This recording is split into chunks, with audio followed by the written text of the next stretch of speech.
friends, and welcome to another video.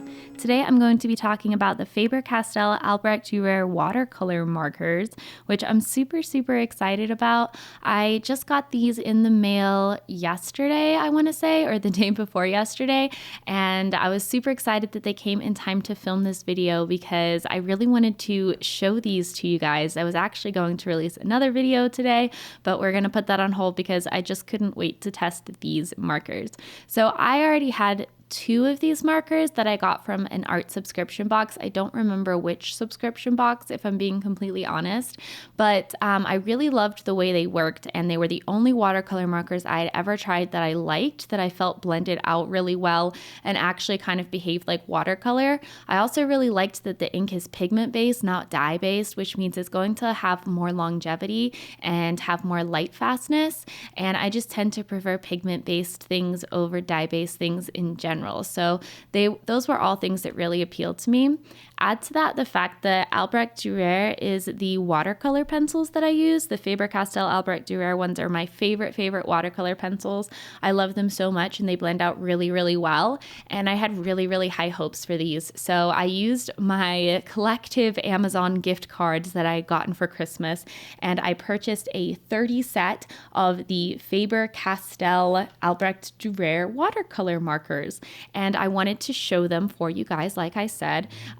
So here I am. I swatched all of the colors so you can kind of see all of the different colors that come in this 30 set. It's got a pretty wide variety of colors, pretty much every color you would need, and most of the colors are really nice. They're not overly saturated like a lot of dye-based markers can be, which means that you can get more realistic tones in your artwork instead of everything being super bright and saturated. Sometimes you do want things bright and saturated, but you also want to be able to work with a variety of different tones. It comes with a wide variety of grays, which is really helpful for neutralizing any colors that are too bright. And I was able to layer with these actually pretty well. After a couple of layers, they started getting some spotting, but that also I think was down to the paper that I was using, because this isn't super thick watercolor paper. I tend to use this sketchbook as like a testing sketchbook or to do collages and things like that. So it's not the best watercolor paper, and I didn't really have this issue layering later on in the video when I do my final piece on actual watercolor paper. I really wanted to see how these layered on themselves, but I also wanted to see how different supplies layered with them. So I added in some watercolor pencil and was able to blend that on top of it. And then I added in some regular colored pencil, and it worked really nicely on top of it. So I feel like these are great for artists like me who tend to use mixed media. I frequently use watercolor and then combine it with watercolor pencil, colored pencil, gouache, pen, and other things. So I really wanted to see how versatile these would be. And I think they are really versatile. As you could kind of see from the big splotch that I made earlier, kind of trying to make a sky that I sprayed water on, these things blend out like crazy. I found if you kind of see the swatches to the right side, you can just kind of see on the fourth swatch down, you can see the line left of the ink, and that only happened when I used the bullet nib side. These are dual-sided, so one side's a bullet nib and one side is a brush nib, and I did find that the brush nib blended out a lot better, and I don't know if it's just due to the way that you apply it, that it applies, but just a little note if you get these or if you have these, that if you're looking for the most blendability, I find that using the brush side gives you that.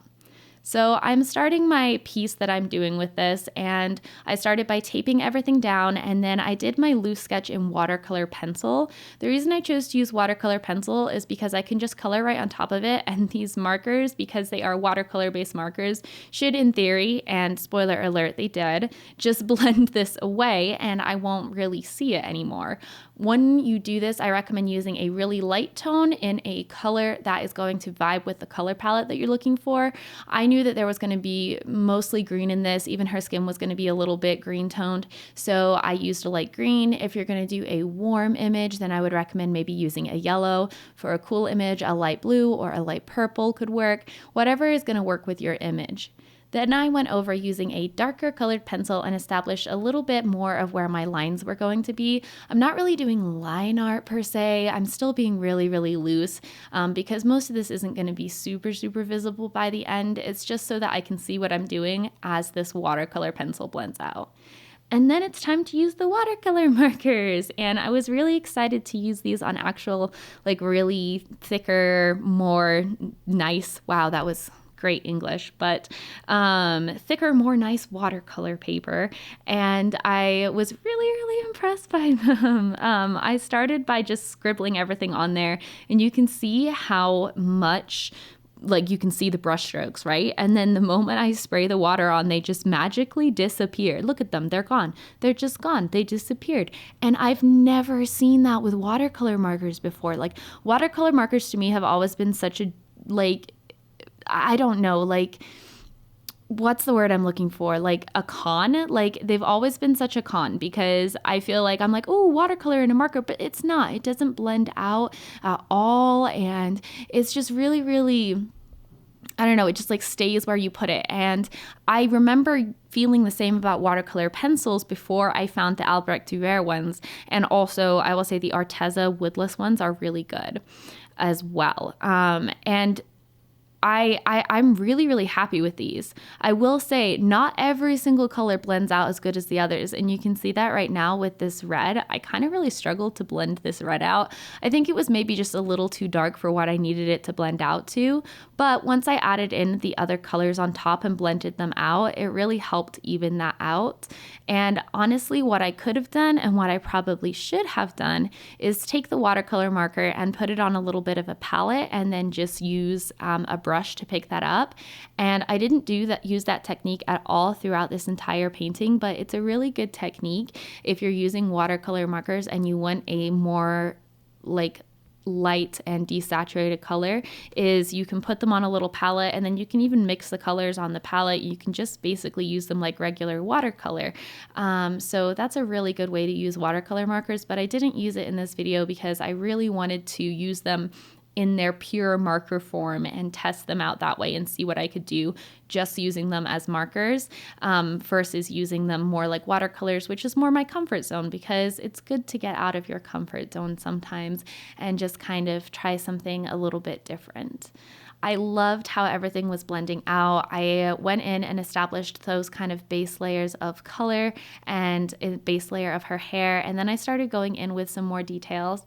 You can see that I was able to layer. One issue that I have with a lot of watercolor pens that I found is the watercolor markers that I found is that they often don't layer well. I find that they frequently make the paper like fall apart and get destroyed even when you're using really nice paper, and they just really don't layer super well. And I don't know if that's because a lot of them in the past that I've used are dye-based, and this is pigment-based, or if it's something else in their formula. I'm not really sure, but these actually layered in a lot closer of a way than as watercolors do. I don't feel like you could layer as much as watercolors, but they're watercolor markers. I'm not expecting them to be watercolors, but you could definitely layer multiple layers. I think I did maybe 4 layers in this or something like that, 4 or 5 layers depending on the area that I was working on.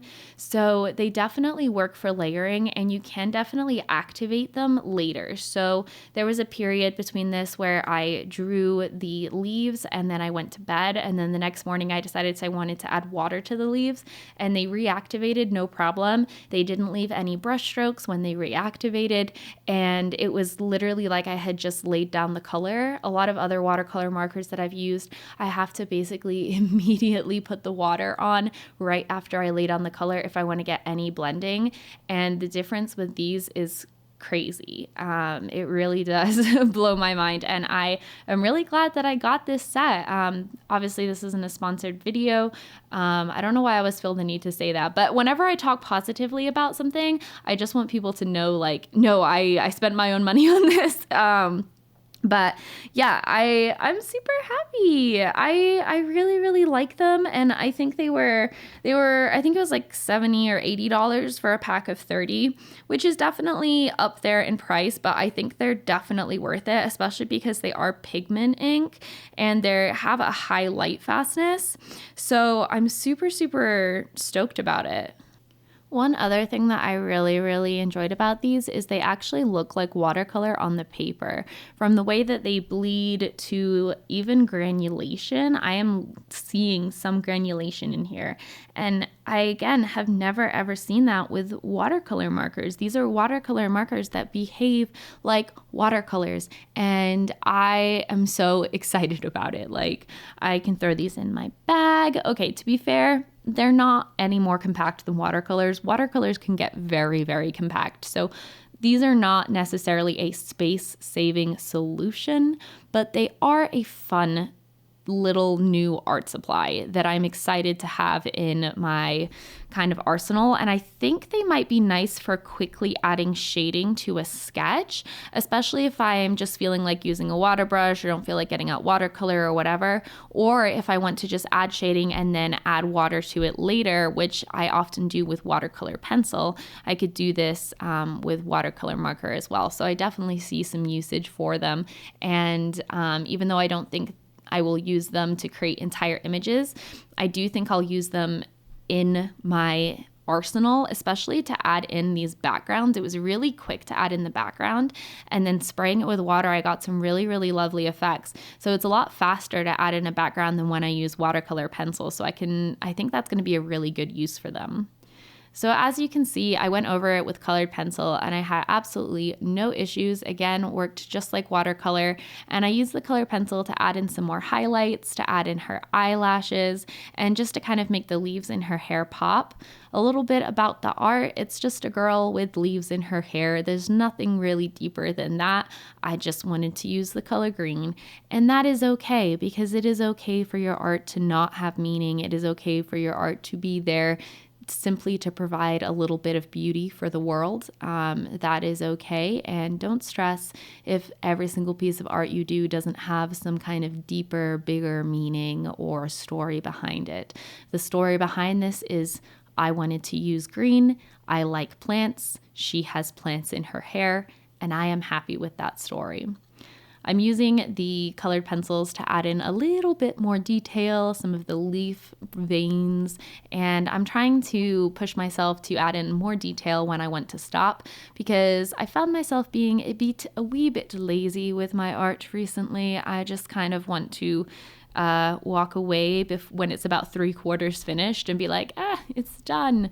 When in reality, I know it's not quite done. I just don't feel like finishing it. So I pushed myself to actually create a finished piece, and I gave her some glitter eyeshadow because obviously, and then also threw some glitter splatters on the background because also obviously, and finishing it off with a little bit of white color pencil just to smooth and blend everything out, add in some final highlights. And then this girl is mostly done. And I have never been able to create a piece like this with watercolor markers in my life. I feel like every piece I've ever created with watercolor markers has really unrealistic colors, very bright colors, poor blending, uncontrolled bleeds, and just is a mess. And I was so impressed by these, and I really hope that this video was helpful for you, especially if you're considering getting these markers. I can't recommend them enough. Definitely have the Alice seal of approval, and I hope that you liked this video, enjoyed this style of filming. I tried something a little bit different today, and I love you guys. I will see you next Saturday, and as always, have a great rest of your day. Bye, guys.